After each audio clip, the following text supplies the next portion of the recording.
ഓം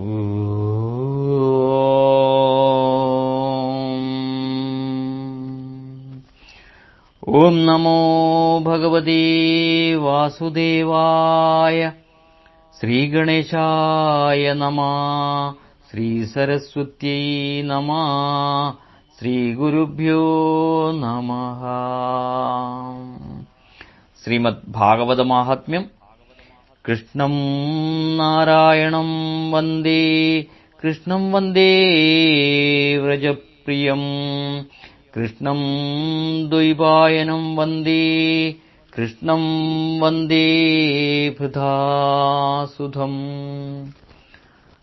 ആത്മഭാവങ്ങളെ, ശ്രീമദ് ഭാഗവതം 4-ാം അധ്യായത്തിലെ ഭാഗവതമാഹാത്മ്യം 4-ാം അധ്യായത്തിലെ 69 വരെയുള്ള മന്ത്രങ്ങൾ നാം വിചാരം ചെയ്തു കഴിഞ്ഞു. ഒരു മാസക്കാലം രാമായണ മാസം ആഘോഷിച്ചു. തുടർന്ന് വീണ്ടും ഭാഗവത പാരായണത്തിലും പഠനത്തിലും നമ്മൾ മുഴുകുകയാണ്. നമ്മൾ ചിന്തിച്ചുകൊണ്ടിരിക്കുന്നത് ദുന്ദുലിയുടെ പുത്രന്മാര്, ദുന്ദുലിയുടെ കഥയാണ്, ആത്മദേവന്റെ കഥയാണ്. 2 പുത്രന്മാർ ജനിച്ചു. അതിൽ ഗോവിൽ നിന്ന് ജനിച്ചവൻ ഗോകർണനെന്നും, ദുന്ദുലിയുടെ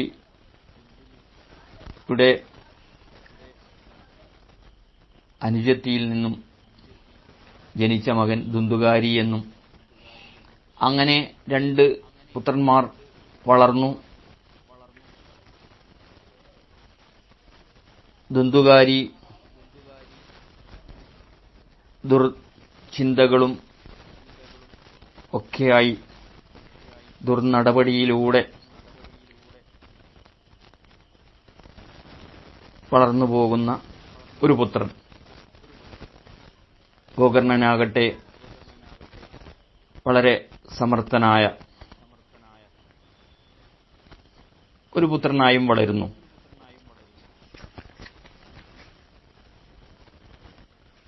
ദുന്ദുലി വളരെ നീച സ്വഭാവത്തോടുകൂടി വളരുകയാണ്. ചണ്ടാളനായി വളരുകയാണ്. ചണ്ടാളന്മാരോട് കൂടിച്ചേർന്ന് ഹീനവൃത്തികൾ ചെയ്യുന്നു, പ്രാണികളെ വധിക്കുന്നു, ആയുധമെടുത്തു നടക്കുന്നു. ഇങ്ങനെയൊക്കെയുള്ള കാര്യങ്ങളാണ് ചെയ്തുകൊണ്ടിരിക്കുന്നത്. വീണ്ടും നമുക്ക് 70-ാമത്തെ ശ്ലോകത്തിലും ദുന്ദുകാരിയുടെ ആ പ്രവൃത്തികൾ എന്തൊക്കെയാണെന്ന് തുടർന്ന് ശ്രവിക്കാം. ശ്ലോകങ്ങളൊന്ന് നോക്കാം. 70 മുതൽ ഇന്ന് നമുക്ക് 73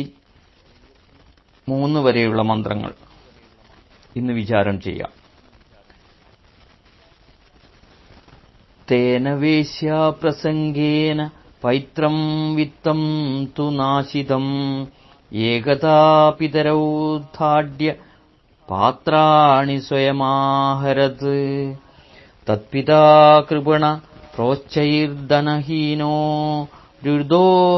രുരോധഃ വന്ദ്യത്വം തു സമീചീനം കുപുത്രോ ദുഃഖദായകഃ ക്വ തിഷ്ഠാമി ക്വ ഗച്ഛാമി കോ മേ ദുഃഖം വ്യാപോഹയേത് പ്രാണാൻ ത്യജാമി ദുഃഖേന ഹാ കഷ്ടം മമ സംസ്ഥിതം തദാനീം തു സമാഗത്യ ഗോകർണോ ജ്ഞാനസംയുത ബോധയാമാസ ജനകം വൈരാഗ്യം പരിദർശയൻ. തേന വേശ്യാപ്രസംഗേന പൈത്രം വിത്തം തു നാശിതം ഏകദാ പിതരൗ ധാഢ്യ പാത്രാണി സ്വയമാഹരത്. ദുന്ദുകാരിയുടെ ചെയ്തികളാണ് ഇവിടെ പറഞ്ഞുകൊണ്ടിരിക്കുന്നത്. തേന അവനാൽ, അവൻ ദുന്ദുകാരി, വേശ്യാപ്രസംഗേന വേശ്യകളുടെ സംസർഗം കൊണ്ട് പൈത്രം വിത്തം, പൈത്രം പിതാവിന്റെ വിത്തം ധനം, പിതാവിന്റെ ധനം മുഴുവൻ നശിപ്പിക്കുകയാണ് വേശ്യാസംസർഗം നിമിത്തം. തേന വേശ്യാപ്രസംഗേന പൈത്രം വിത്തം തു നാശിതം. ഏകതാ ഒരിക്കൽ പിതരൗധാഢ്യ പാത്രാണി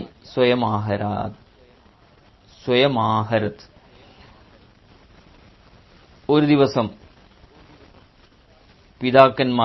മാതാപിതാക്കന്മാരെ ധാഢ്യ ഉപദ്രവിച്ച ശേഷം ഗൃഹത്തിലുണ്ടായിരുന്ന പാത്രങ്ങളൊക്കെ, അന്ന് പണം കിട്ടാതിരുന്നിട്ടായിരിക്കാം മാതാപിതാക്കന്മാരെ ഉപദ്രവിച്ചത്, എന്നിട്ട് പാത്രങ്ങളൊക്കെ, ഭക്ഷണം കഴിക്കുന്ന വീട്ടിലുള്ള പാത്രങ്ങളൊക്കെ വേശ്യാഗൃഹത്തിലേക്ക് കൊണ്ടുപോയി. അതായത് വേശ്യാസംസർഗം നിമിത്തം പിതാവിന്റെ സ്വത്തുക്കളും ധനങ്ങളൊക്കെ നശിപ്പിച്ചു. അതിനുശേഷം പിന്നെ പണം കിട്ടാതായപ്പോൾ മാതാപിതാക്കന്മാരെ ദേഹോപദ്രവം ചെയ്തു. അതിനുശേഷം ഗൃഹത്തിലുണ്ടായിരുന്ന പാത്രങ്ങളൊക്കെ എടുത്ത് വേശ്യാഗൃഹത്തിലേക്ക് കൊണ്ടുപോയി. അത്രയ്ക്കും ദുർനടപടിയായിരുന്നു ദുന്ദുകാരിയുടെ ചെയ്തികൾ. തേന വേശ്യാപ്രസംഗേന പൈത്രം വിത്തം തുനാശിതം. ഏകതാ പിതരൗധാഢ്യ പാത്രാണി സ്വയമാഹരത്. തത്പിതാ കൃപണ പ്രോച്ഛൈർധനഹീനോരുരോധഃ. വന്ധ്യത്വം തു സമീചീനം കുപുത്രോ ദുഃഖദായകഃ. തത്പിത അവന്റെ പിതാവ്, കൃപണൻ എന്ന് പറയുന്നത് മറ്റുള്ളവരുടെ കാരുണ്യം കൊണ്ട് ജീവിക്കുന്നവൻ. അങ്ങനെയുള്ള പിതാവ് ധനഹീനൻ. തത്പിതാ കൃപണ പ്രോച്ഛൈ ധനഹീനോ രുരോധഃ. ധനഹീനനായിക്കൊണ്ട് ഇവന്റെ ദുന്ദുകാരിയുടെ ചെയ്തികൾ നിമിത്തം പിതാവ് ധനഹീനനും ദുഃഖിതനുമായിട്ട് താഴെ പറയും വിധം ഉച്ചത്തിൽ കരഞ്ഞു എന്നാണ്. രുരോധഃ കരഞ്ഞു. തത്പിതാ കൃപണ പ്രോച്ഛൈർധനഹീനോ രുരോധോഹ. വന്ധ്യത്വം തു സമീചീനം കുപുത്രോ ദുഃഖദായഃ. ആ കഷ്ടമെന്നാണ് പറയുന്നത് ആ പിതാവ്. പുത്രൻ, ഇങ്ങനെയുള്ള പുത്രന്മാർ ഇല്ലാതിരിക്കുന്നതാണ് നല്ലതാകുന്നത്. പ്രസവിച്ചുണ്ടാകുന്നത് കുൽസിതപുത്രന്മാരാണെങ്കിൽ വന്നാൽ അവർ അതിദുഃഖത്തെ നൽകുന്നു എന്ന് നിശ്ചയമാണ്. ആ വിധമുള്ള അങ്ങനെയുള്ള പുത്രന്മാർ ജനിക്കുന്നതിനേക്കാൾ ജനിക്കാതിരിക്കുന്ന. വന്ധ്യത്വം തു സമീചീനം കുപുത്രോ ദുഃഖദായക. ഇങ്ങനെയുള്ള ദുഃഖങ്ങൾ, ഇങ്ങനെയുള്ള പുത്രന്മാരുണ്ടാകുന്നതിനേക്കാൾ നല്ലത് പുത്രന്മാരുണ്ടാകാൻ പ്രാർത്ഥിച്ചു, അങ്ങനെ ദുർപുത്രന്മാരുണ്ടായതിനാൽ ദുഃഖിക്കുന്നു. അങ്ങനെയുള്ള പുത്രന്മാർ ഇല്ലാതിരിക്കുകയാണ് നല്ലത് എന്ന് ആ പിതാവ് വിലപിക്കുകയാണ്. തത്പിതാ കൃപണാ പ്രോച്ഛൈർധനഹീനോ രുരോധഃ. വന്ധ്യത്വം തു സമീചീനം കുപുത്രോ ദുഃഖദായക. കോ തിഷ്ഠാമി കോ ഗച്ഛാമി കോ മേ ദുഃഖം വ്യാപോഹയേത്. പ്രാണാം ത്യജാമി ദുഃഖേന കഷ്ടം മമ സംസ്ഥിതം. കോ തിഷ്ഠാമി, ഞാൻ എവിടെയിരിക്കണം, എവിടെയാണ് ഇരിക്കേണ്ടത്. കോ ഗച്ഛാമി, എവിടേക്കാണ് പോകേണ്ടത്. ആ പിതാവിന്റെ രോദനമാണ്. കോ മേ ദുഃഖം വ്യാപോഹയേത്, എന്റെ ദുഃഖം ആർ തീർത്തുതരും. പ്രാണാം ത്യജാമി ദുഃഖേന കഷ്ടം മമ സംസ്ഥിതം. ദുഃഖം സഹിക്കാൻ കഴിയാത്തതുകൊണ്ട് ഞാൻ പ്രാണങ്ങളെ ഉപേക്ഷിക്കട്ടെ. പ്രാണങ്ങളെ ബഹുവചനമാണ്. വ്യാനൻ, അപാനൻ, സമാനൻ, ഉദാനൻ എന്നിങ്ങനെയുള്ള പ്രാണങ്ങളെ ഉപേക്ഷിക്കട്ടെയോ. കഷ്ടം മമ സംസ്ഥിതം, എനിക്ക് ഇത്ര കഷ്ടം വന്നു ചേർന്നുവല്ലോ എന്ന് ആ പിതാവ് വിലപിക്കുകയാണ്. ഞാൻ എവിടെയിരിക്കണം, എവിടേക്കാണ് പോകേണ്ടത്, എന്റെ ഈ ദുഃഖത്തെ ആരാണ് തീർത്തു തരുക. ആ പുത്രനെ കൊണ്ട് പിതാവ് വളരെയേറെ കഷ്ടപ്പെടുന്നു. അപ്പോൾ ഈ ദുഃഖം സഹിക്കാൻ കഴിയാത്തതുകൊണ്ട് ഞാൻ പ്രാണങ്ങളെ ഉപേക്ഷിക്കട്ടെയോ, എനിക്കിത്ര കഷ്ടം വന്നു ചേർന്നുവല്ലോ എന്ന് ആ പിതാവ് ആത്മദേവൻ സ്വയം വിലപിക്കുകയാണ്. ക്വ തിഷ്ഠാമി ക്വ ഗച്ഛാമി ക്വ മേ ദുഃഖം വ്യാപോഹയേത് പ്രാണാം ത്യജാമി ദുഃഖേന ഹാ കഷ്ടം മമ സംസ്ഥിതം. തദാനീം തു സമാഗത്യ ഗോകർണോ ജ്ഞാനസംയുതാ ബോധയാമാസ ജനകം വൈരാഗ്യം പരിദർശയാൻ. തദാനീം തു സമാഗത്യ, ആ സമയത്ത്, സമാഗത്യ ഗോകർണോ ജ്ഞാനസംയുത, അവിടെ ആ സമയത്ത് ജ്ഞാനിയായ ഗോകർണൻ അവിടെ എത്തിച്ചേർന്നു. ബോധയാമാസ ജനകം വൈരാഗ്യം പരിദർശയാൻ, തന്റെ പിതാവിനെ ബോധിപ്പിച്ചു പാരമാർത്ഥ്യത്തെക്കുറിച്ച്, വൈരാഗ്യം എങ്ങനെ വിഷയവിരക്തി ഉണ്ടാകുവാനുള്ള പരമാർത്ഥ സംഗതികളെക്കുറിച്ച് കാട്ടിക്കൊടുത്തു പിതാവിനെ പറഞ്ഞുകൊടുക്കുകയാണ് ആത്മദേവന് ഗോകർണൻ. തദാനീം തു സമാഗത്യ ഗോകർണോ ജ്ഞാനസംയുത ബോധയാമാസ ജനകം വൈരാഗ്യം പരിദർശയൻ. അപ്പോൾ ഒരു സംശയം വന്നേക്കാം, ഈ ഗോകർണൻ പശുവിൽ നിന്ന് ജനിച്ചവനാണല്ലോ, ഗോവിൽ നിന്ന് ജനിച്ചവനാണല്ലോ, പിന്നെ എങ്ങനെയാണ് ആത്മദേവന്റെ പുത്രനാകുക? അന്നദാത ഭയത്രാത യശ്ച കന്യാം പ്രയശ്ചതി വിദ്യാപ്രദോ മന്ത്രശ്ച പഞ്ചൈതേ പിതര സ്മൃത. അതായത് ഭക്ഷണം നൽകി വളർത്തുന്നവൻ, അന്നദാത, ഭയത്രാത, ഭയത്തിൽ നിന്ന് രക്ഷിക്കുന്നവൻ, യശ്ച കന്യാം പ്രയശ്ചതി, കന്യയെ ദാനം നൽകുന്നവൻ, വിദ്യാപ്രദോ മന്ത്രശ്ച പഞ്ചൈതേ പിതര സ്മൃത, വിദ്യയെ ഉപദേശിക്കുന്നവർ, പിന്നെ മന്ത്രം ഉപദേശിക്കുന്നവൻ. ഈ 5 പേരും പിതാക്കന്മാരാണെന്ന് മനുസ്മൃതിയിൽ പറയുന്നു. അപ്പോൾ ആത്മദേവൻ ഗോകർണന്റെ പിതാവ് തന്നെയാണ്. അന്നദാത ഭയത്രാത യശ്ച കന്യാം പ്രയശ്ചതി വിദ്യാപ്രദോ മന്ത്രശ്ച പഞ്ചൈതേ പിതരസ്മൃത. പിതാവിനെ കുറിച്ച് സ്മൃതിയിൽ പറയുന്നു ആരാണ് പിതാവ് എന്നുള്ളത്. അങ്ങനെ തന്റെ പിതാവിന് ഈ ജീവിതത്തിൽ വിരക്തിയുണ്ടാകുവാൻ ഗോകർണൻ കുറെ കാര്യങ്ങൾ ആ ജ്ഞാനിയായ പണ്ഡിതനായ ഗോകർണൻ പറഞ്ഞു കൊടുക്കുന്ന പിതാവിന് എങ്ങനെയാണ് വിരക്തി ഉണ്ടാകുമെന്ന്. യൽസ്തന്യം പൂർവം പിത്വാ നിഷ്പീട്യാ ച പയോധരാൻ യസ്മിൻ ജാതോ ഭഗേ പൂർവം തസ്മിന്നേവ ഭഗേ രമേത്.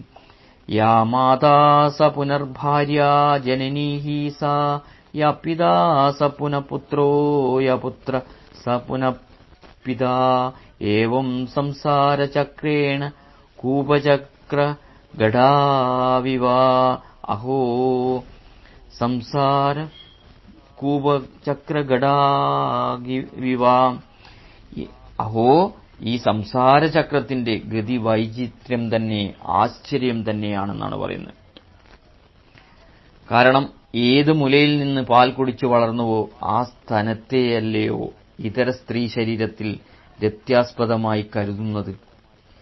ഏതൊരു യോനിയിൽ ജനിച്ചുവോ ഇതര സ്ത്രീ ശരീരത്തിലുള്ള ആ യോനിയിൽ തന്നെ ആനന്ദിപ്പാൻ ആഗ്രഹിക്കുന്നു. ഏതൊരു സ്ത്രീരൂപമാണോ ആദിയിൽ മാതാവായി ഭവിച്ചത്, ഇതരമായ ആ സ്ത്രീരൂപത്തിൽ തന്നെ യൗവനദശയിൽ ഭാര്യയായിട്ട് ആഗ്രഹിക്കുന്നു. യാതൊരുത്തി ഭാര്യയായിരുന്നുവോ അവൾ പിന്നെയൊരു ജന്മത്തിൽ അമ്മയായിട്ട് വരുന്നു. യാതൊരുവൻ പിതാവായി ഭവിച്ചുവോ അവൻ പിന്നെയൊരു ജന്മത്തിൽ പുത്രനായി വരുന്നു. പുത്രനായവൻ പിന്നെ പിതാവായിട്ടും വരുന്നു. ഇപ്രകാരം ഈ സംസാര ചക്രത്തിൽ ഈ ജീവിത ചക്രത്തിൽ ജീവന്മാർ ചുറ്റിത്തിരിയുന്നു.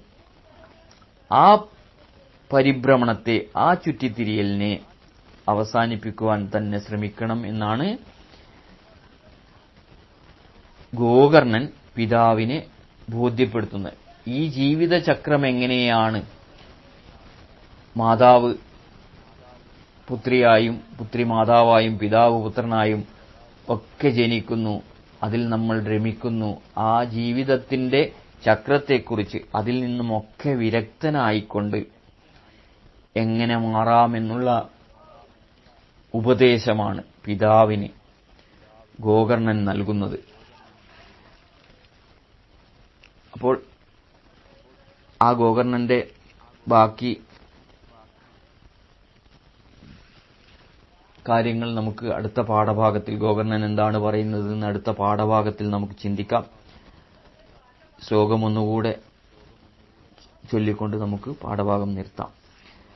തേന വേശ്യാ പ്രസംഗേന പൈത്രം വിത്തം തു നാശിതം ഏകദാ പിതരൗ ധാഢ്യപാത്രാണി സ്വയമാഹരത് തത്പിതാ കൃപണ പ്രോശ്ചൈർദനഹീനോ രുരോധഃ വന്ധ്യത്വം തു സമീചീനം കുപുത്രോ ദുഃഖദായകഃ ക്വ തിഷ്ഠാമി ക്വ ഗച്ഛാമി ക്വ മേ ദുഃഖം വ്യാപോഹയേത് പ്രാണാം ത്യജാമി ദുഃഖേന ഹാ കഷ്ടം മമ സംസ്ഥിതം. തദാനീം തു സമാഗത്യ ഗോകർണോ ജ്ഞാനസംയുതാ ബോധയാമാസ ജനകം വൈരാഗ്യം പരിദർശയൻ. ഓം അസതോ മാ സദ്ഗമയ തമസോ മാ ജ്യോതിർഗമയ മൃത്യോർമാ അമൃതം ഗമയ. ഓം ശാന്തി ശാന്തി ശാന്തി.